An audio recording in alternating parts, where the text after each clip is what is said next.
మతోన్మాదంతో రగిలిపోతున్న నీచులకు ఇదే హెచ్చరిక. మీ మేకపోతు గాంభీర్యం చూసి భయపడే వాళ్ళు ఎవరూ లేరు. మీకు నిజంగా దమ్ముంటే నా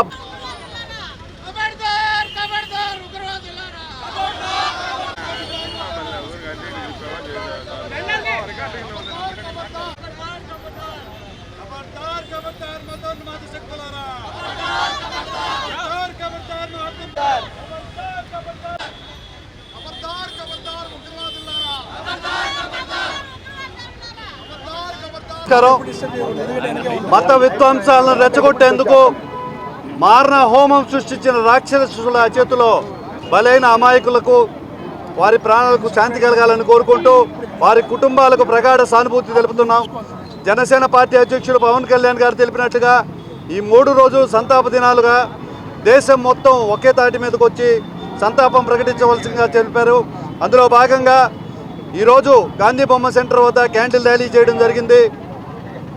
మతోన్మాదంతో రగిలిపోతున్న నీచులకు ఇదే హెచ్చరిక. మీ మేకపోతు గాంభీర్యం చూసి భయపడే వాళ్ళు ఎవరూ లేరు.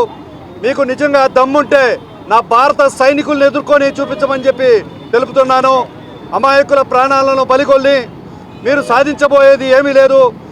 ఈరోజు నిన్నటి జరిగిన ఉగ్రవాదంలో మా సోదరుడు హుస్సేన్ ఆ ఉగ్రవాదాన్ని ఆపేందుకు వాళ్ళతో తలపడి ప్రాణాలు కోల్పోయాడు.